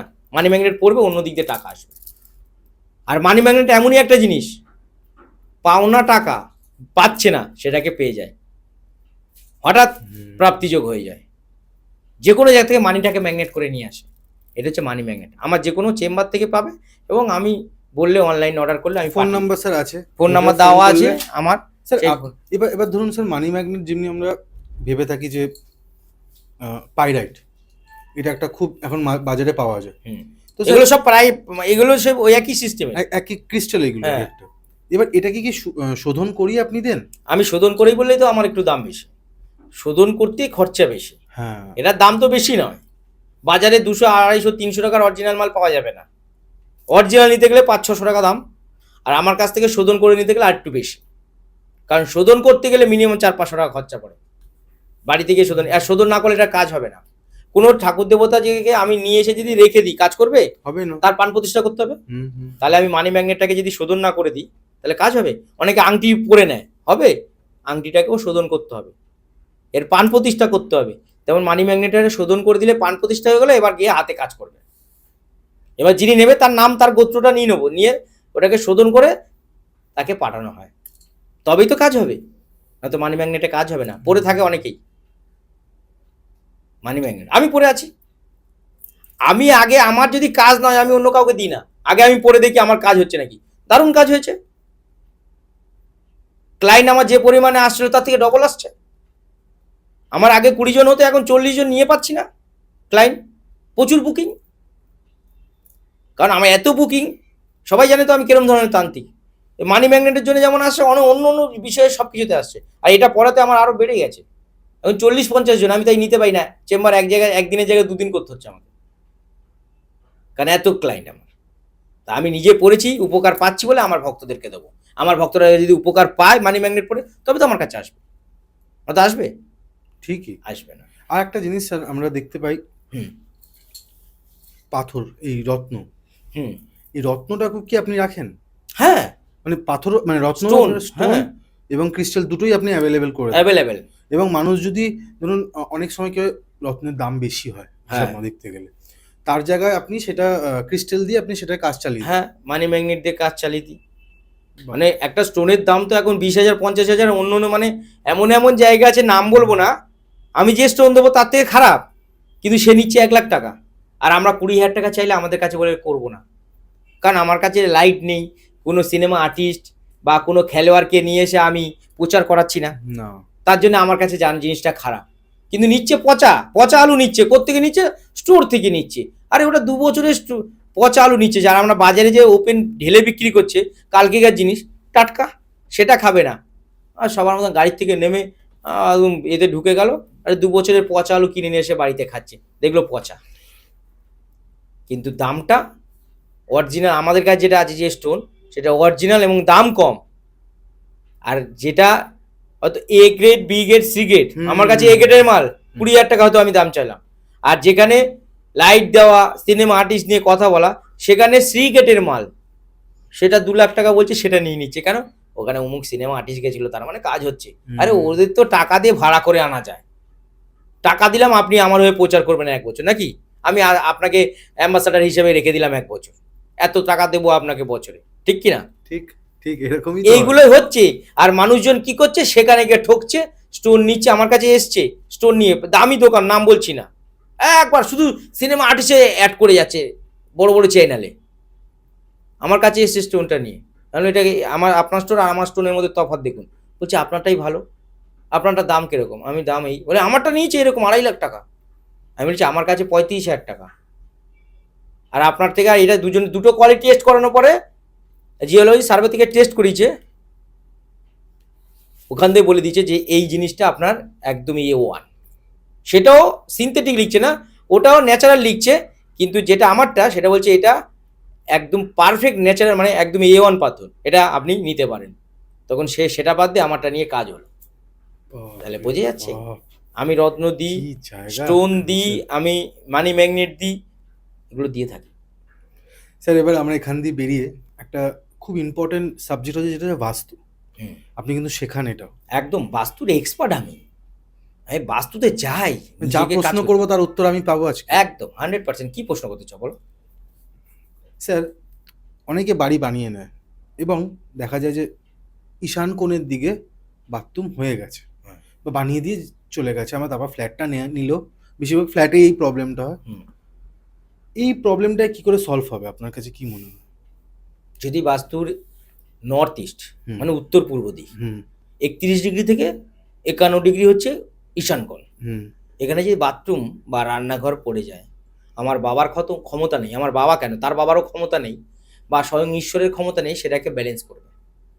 যদি পড়ে থাকে, তার বাড়িতে বা তার ফ্ল্যাটে ঢুকে দেখবে তারা কী কী রোগে ভুগছে। যে বাড়ি ক্যান্সারে মারা গেছে, সূত্রে কৌশিক তোমাকে আমি একটা ছোট্ট প্রশ্ন করছি, তো যে বাড়িতে ক্যান্সারে মারা গেছে তুমি তার বাড়িতে ঢুকে, এখন আমাদের ফোনে তো কম্পাস আছে, দেখবে যে নর্থ ইস্ট কোনটা, মানে উত্তর পূর্ব দিকটা কোনটা, দেখে নিলে তার বাড়িতে দেখবে রান্নাঘর বা বাথরুম ঈশান কোণেই পড়েছে, সে ক্যান্সারে মারা গেছে। ফার্স্ট রোগ ক্যান্সারে মারা যাবে সেই বাড়ির লোক, যদি ঈশান কোণে বাথরুম রান্নাঘর পড়ে। নর্থ ইস্ট মানে উত্তর পূর্ব দিক, কত ডিগ্রি?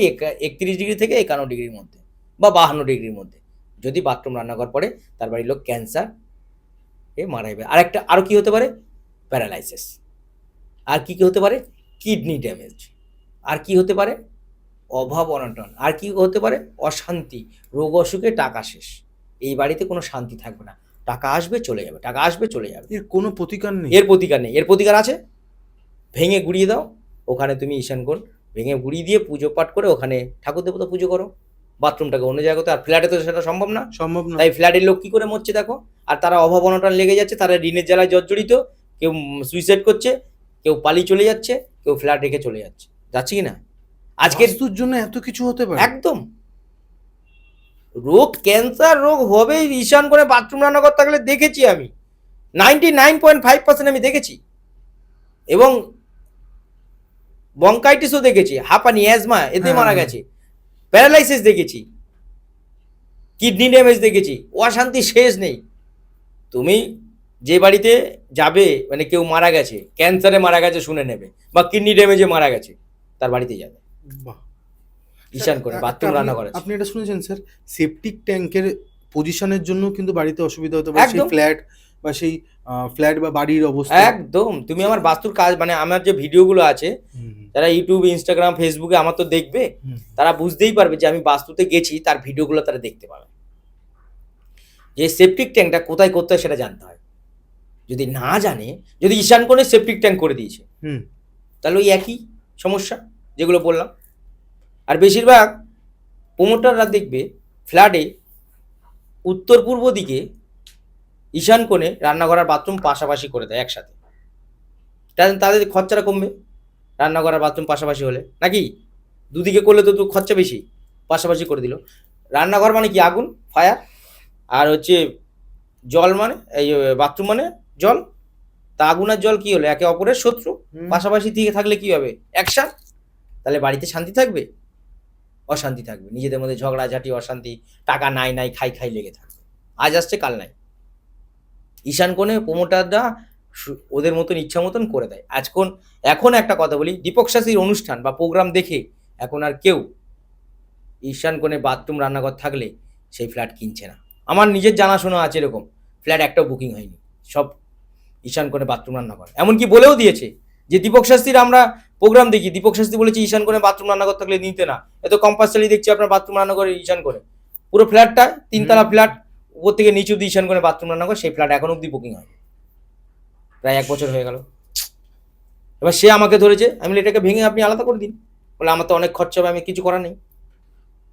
তা একটা একটা করে এখন সে ভাঙছে, ভেঙে ওটা ঠিক করছে। এক্সট্রা খরচা, এক্সট্রা সব কিছু বাড়াতে হচ্ছে। তারা তো আমার কাছে আগে আসে না, আমার কাছে নাই নাই করে 400 450 প্রমোটার আমার বন্ধু হয়, তারা আমাকে নিয়েই কাজ করে।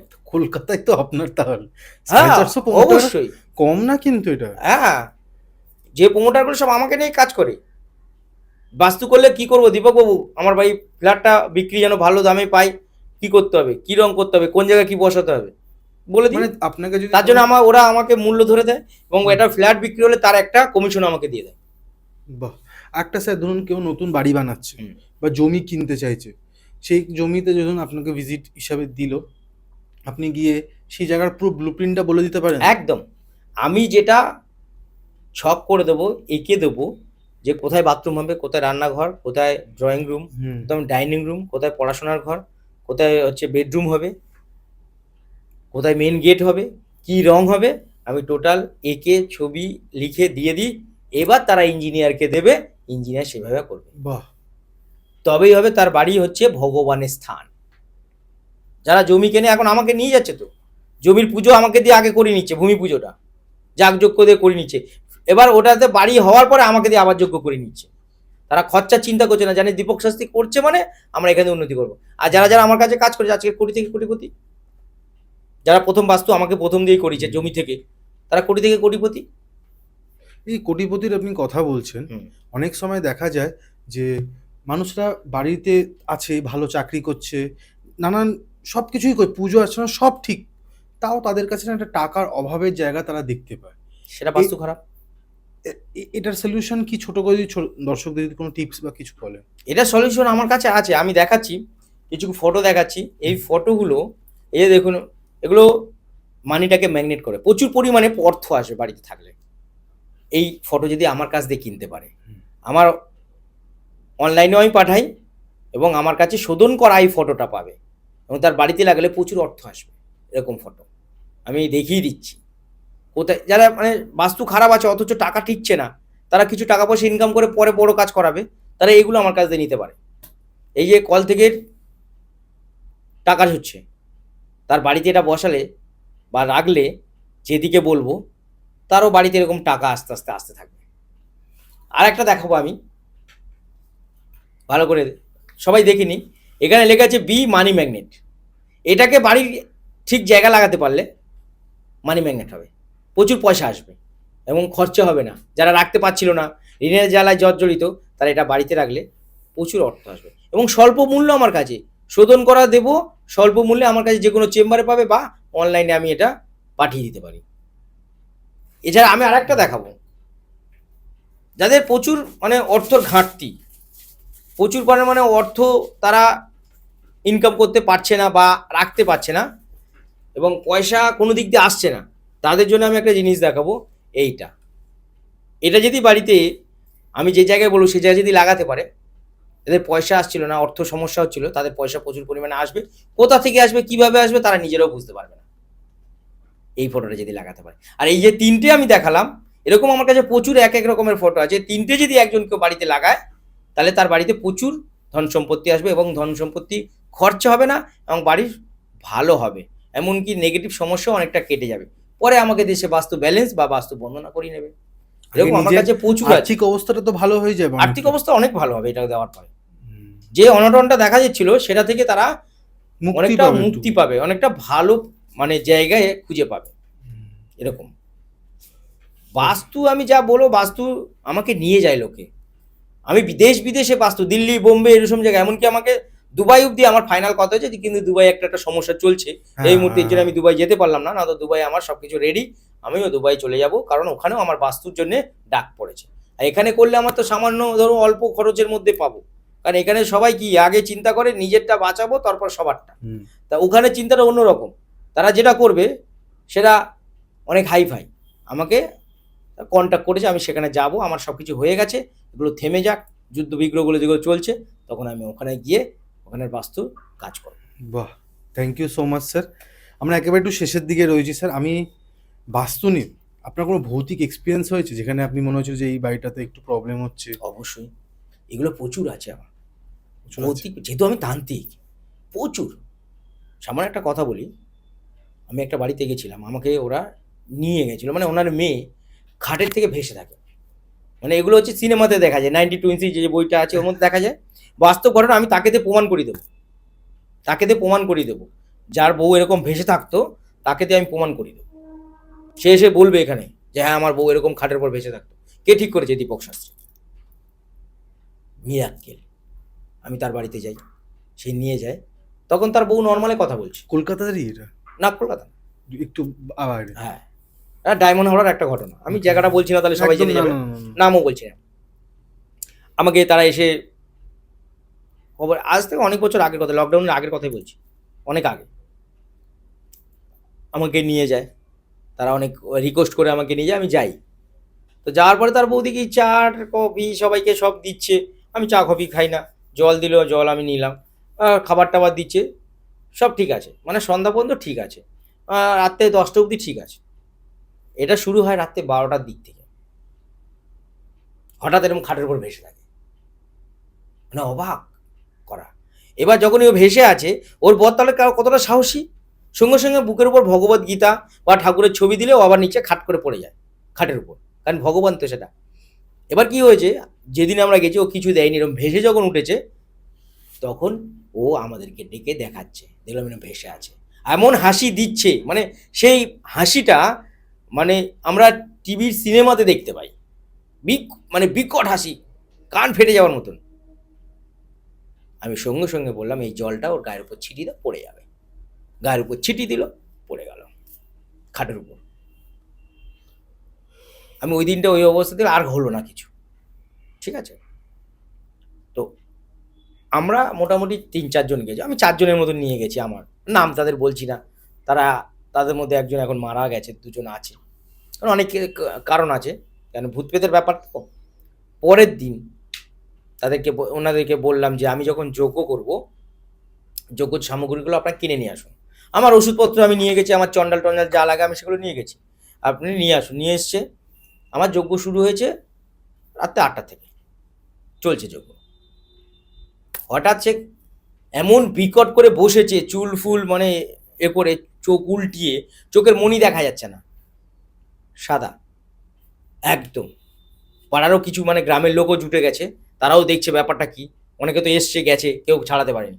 মানে ওদের কাছে মোটামুটি 122 জন হয়ে গেছে, কোনো তান্ত্রিক ওটার থেকে সরাতে পারেনি। লাস্ট আমি, আর আমার অল্প বয়স দেখে সবাই ভাবছে কি করবে। তো এটা আজকের না, এটা অনেক আগের। অনেক আগে।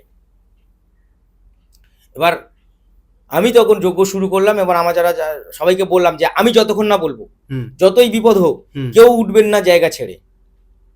আর একটা ঘটির মধ্যে আম পাতা দেওয়া জল পরিয়ে আমি রেখেছিলাম, যে কোনো সমস্যা যদি আমার হয় ওই জলটা যেন আমার গায়ে ছিটানো হয়।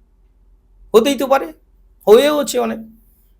এবার তার ওখান থেকে তার বিকট কথাবার্তা, এই তুই ওখান থেকে এসছিস দীপক শাস্ত্রী, তুই কত শাস্তি এসছে গেছে, তুই কি করবি, চলে যা এখান থেকে, নাহলে তুই যাদের সাথে এসছিস তারাও মরবে, তুইও মরবি, তোর বাড়ির লোকও মরবে, আর এরাও মরবে, আমাকে কেউ ছাড়াতে পারবে না, আমি ওর সাথেই থাকবো, আমি আর 2 বছর পরে ওকে নিয়ে চলে যাবো। তোরা কেন করছিস? আমি ওর রক্তের সাথে মিশে গেছি, চলে যা তুই, তুই না সাধক সত্যিকারের, তুই কেন আমাকে মারতে এসছিস, কেন আমাকে তাড়াতে এসছিস, আর আমাকে তাড়াতে পারবি না। আমি তখন বললাম, তাদের সাথে একটু ভালোভাবে কথা বলতে হয়, ব্যবহার করতে হয়। আমি বললাম আচ্ছা বাবা তুমি কেন এসছো? এই আমি বাবা নই, আমি মা। তিনি মা মানে কোনো মহিলা। আমি আবার ইচ্ছা করে বললাম আচ্ছা বাবা তুমি কেন কষ্ট, এই আমি বাবা নই, আমি মা, কেন কষ্ট দিচ্ছ?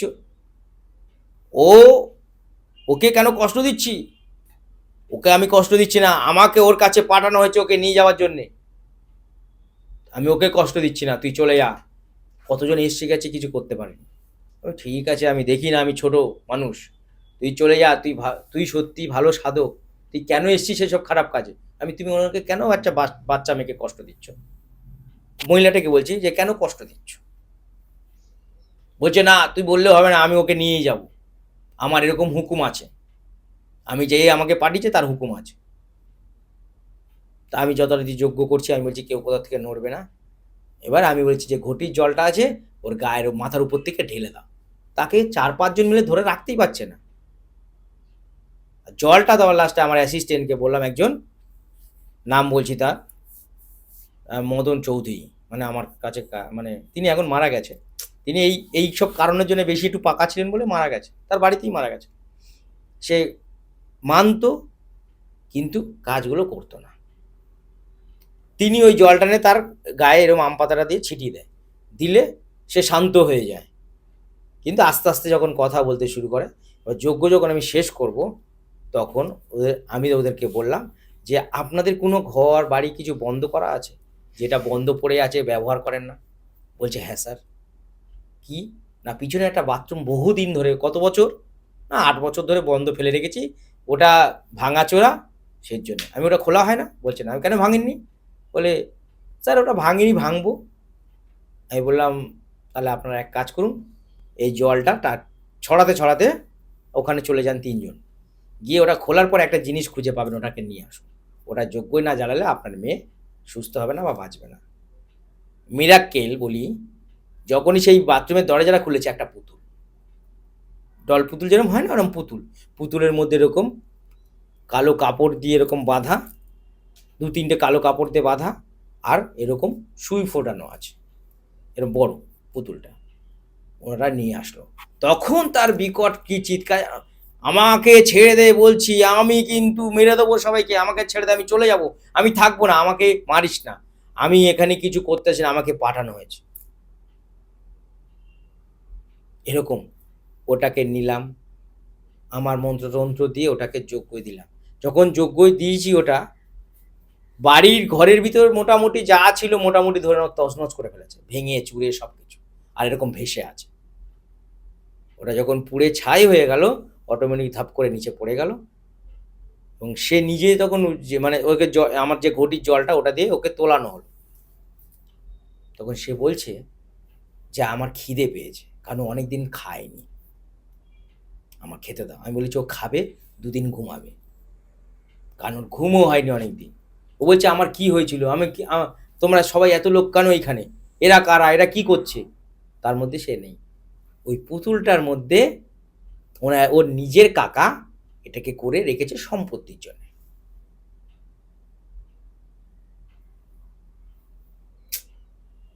তাহলে বোঝো যে কতটা সাংঘাতিক হতে পারে নিজের কাকা, নিজের ব্লাডের তো, হ্যাঁ, তিনি এই কাজটা করতে পারে, তার আবার ভাইজির উপর। সামান্য সে বিয়ে করেছে, সে মানে যদিও ওর বর ঘর জামাই থাকতো, মানে ওখানে থাকতো, সম্পত্তির লোভ এটা করেছে। আমি তাকে সুস্থ সবল করে দিয়েছি। এরকম অনেক বহু ঘটনা আছে, বহু আছে, আমি বললে শেষ হবে না। আমি এরম ঘটনা আছে, আমি গাড়ি নিয়ে যাচ্ছি, সেখানে গাড়ি আটকে দিচ্ছে, মানে গাড়ি রাস্তায় আটকে যাচ্ছে, অটোমেটিক স্টার্ট নিচ্ছে না, ভালো গাড়ি। যখন সবাইকে নামিয়ে আমি বললাম আমি বসে আছি এবার স্টার্ট করো, তখন স্টার্ট নিচ্ছে। আবার সবাই যখন উঠছে, ব্রিজটা পার করতেই দিচ্ছে না, এরকম জায়গায় কাজ। রামগঙ্গায় একটা কাজ করেছি, রামগঙ্গায় একটা কাজ করেছি। শুনেছি, আমি রামগঙ্গা গেছিও আমি। হ্যাঁ, রামগঙ্গায় এরকম গাড়ি নিয়ে ব্রিজের উপর দিয়ে পারো, ব্রিজ পার করতে দিচ্ছে না। সেই ঘটনা পরে বলবো, একটা নিশ্চয়ই, বড় নিশ্চয়ই। হয় না। তাই এই যে আমি অল্পর মধ্যে করে বললাম, নিশ্চয়ই। এই মাঝখানে অনেক ঘটনা ঘটেছে।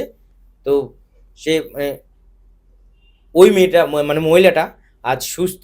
তবে আমি তার স্বামীকে বলেছিলাম, ভবিষ্যতে তোমার বউ তোমার কাছে থাকবে না, অন্য কারোর সাথে চলে যেতে পারে, বাচ্চা বড় হয়ে গেলেও 2টো বাচ্চা থাকতে চলে যাবে।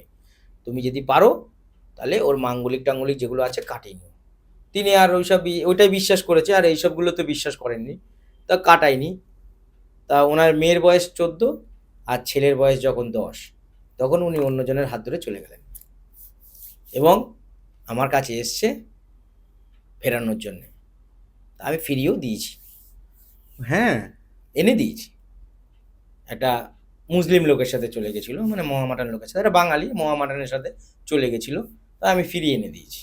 আমি টাইম নিয়েছিলাম 3 মাস 20 দিন, মোটামুটি ওই 3 মাস 10 দিনের মধ্যে ফিরে চলে এসছে, এবং যা খরচা পড়েছে তারা করেছে। বাহ, thank you so much sir. আজকের পডকাস্টটা খুব সুন্দর, মানে প্রথম থেকে শুরু করে একটা এঙ্গেজিং ব্যাপার ছিল, এবং প্রত্যেকটা প্রশ্নের আপনার উত্তরগুলোও আমার খুব ভালো লেগেছে। স্যার, আপনার যদি কিছু কথা বাকি থেকে থাকে আমার দর্শকদের শেয়ার করতে চান তো আপনি রাখতে পারেন। একটা কথা প্রত্যেককে বলবো, আপনারা তো অনেক জায়গায় যান, হুম, অনেক জায়গায় ঠকেছে সবার কাছে, এবং আমি এখানে কোনো বই খাতাও নিয়ে আসিনি যে দেখে দেখে আমার কথাও তোদলাচ্ছে না যে বলতে বলতে ঢোক গিলবো, সেরকম তো হচ্ছে না। আপনারা যদি মনে করেন যে সঠিক কাজ চাই, সঠিক বাস্তু ঠিক করবেন, সঠিক আপনার ছেলে মেয়ে বা সন্তানকে পড়াশোনা করাবেন, সঠিক যে জায়গায় যেন ভালো রেজাল্ট করাবেন, ভালো চাকরি পাওয়াবেন, বা আপনার স্বামী স্ত্রীর মধ্যে শুভ সম্পর্ক থাকবে, বা আপনার পরিবারকে নিয়ে সুস্থ সবল থাকবেন, বা আপনার শত্রু দমন করবেন, যে কোনো কাজ আপনি দীপক শাস্ত্রীর কাছে আসতে পারেন, মানে আমার কাছে আসতে পারেন। আমি সমস্ত কাজ আপনাকে শ্মশানে বসিয়ে, পাশে বসিয়ে সংকল্প করিয়ে, শ্মশানের যজ্ঞর মতো তারাপীঠ মহাপীঠ সেই শ্মশানে বসে কাজ করে আপনার কাজ সুস্থ সবলভাবে বুঝিয়ে দেবো। এবং যারা মনে করছে যে না, যে আমি যজ্ঞে যেতে পারবো না, তাদের জন্য আমার কাছে ব্যবস্থা আছে, কি করলে কি হবে সেটা করে দিতে পারবো। এবং যাদের বাস্তু খারাপ তারা অবশ্যই আসবেন।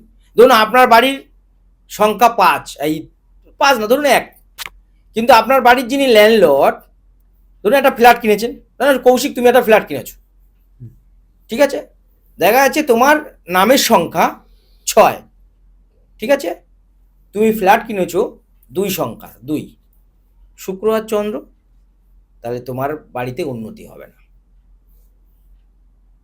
তোমার ওই বাড়ির সংখ্যাটা ৬ হওয়া উচিত। তুমি যেহেতু কিনেছো ৬ হলে তবে তোমার ওই বাড়ির উন্নতিটা হবে। কারণ তো বাড়ির নাম্বারটা ২ আছে, তুমি ওটাকে কি করে ৬ করবে? কারণ ওটা তো ২ নম্বর ঘর। হুম। তোমার তো আর নাম্বার চেঞ্জ করা যাবে না। যাবে কি? তাহলে তুমি কি করবে? কিছু করার নেই তো। তাহলে তুমি তোমার বাড়ির উপরে ২ এর পাশে ৪ লিখে দেবে। কি হলো? ২ আর ৪ 6 ২৪, মানে ২ আর ও ৪ 24 ৬, হ্যাঁ 24 হ্যাঁ ৬, ২ আর প্লাস ৪ করলে ৬, আর তোমার ৬। তাহলে মিলে গেল, বাড়িতে উন্নতি শুরু হয়ে গেল। বাস্তু এক্সপার্ট আমি, বাস্তু এক্সপার্ট, মানে বাস্তুতে আমি যাই। দুবাই মতন জায়গায় আমার ডাক পড়ে যাচ্ছে, বুঝতে পারছো? আর আমার কাছে ক্লায়েন্টের অভাব নেই, প্রচুর। আজকে তুমি আমাকে ভালো লেগেছে বলে তোমার পডকাস্টে আমাকে ডেকেছো, আমি এসছি, পডকাস্ট করলাম, ভালো সবাই দেখতে পাবে, এবং তুমি লোকের উপকার করার জন্য আমাকে ডেকেছো, আমি করলাম, সবাই দেখুক। আরও কৌশিকের সাথে আমার অনেক পডকাস্ট হবে। ছেলেটা কৌশিক খুব ভালো ছেলে, এবং আপনারা যারা আছেন আমি বলবো তারা এই চ্যানেলটাকে সাবস্ক্রাইব করবেন, এবং কমেন্ট বক্সে আপনাদের কী সমস্যা লিখবেন, এবং বেল আইকনটি বাজিয়ে দেবেন। আর কৌশিকের চ্যানেলটা আপনারা দেখতে থাকুন, দীপক শাস্ত্রীকেও দেখুন। দীপক শাস্ত্রীর ফোন নাম্বার দেওয়া আছে, সেখানে যদি মনে করেন আপনারা আমার কাছে আসবেন, আপনারা আমার নাম্বারে যোগাযোগ করে আমার কাছে আসতে পারেন, এবং ডেসক্রিপশনে কৌশিকের নাম্বার দেওয়া আছে। কৌশিকের সাথে যদি মনে করেন কারা পডকাস্ট করবেন, তারা ওই কৌশিকের সাথে যোগাযোগ করতে পারেন। Thank you. আমি আপনাদের হোস্ট কৌশিক সেন, আজকে আমাদের গেস্ট দীপক শাস্ত্রী, আর ক্যামেরার পেছনে অ্যাজ ইউজুয়াল কিংশুক সেন। নমস্কার। নমস্কার।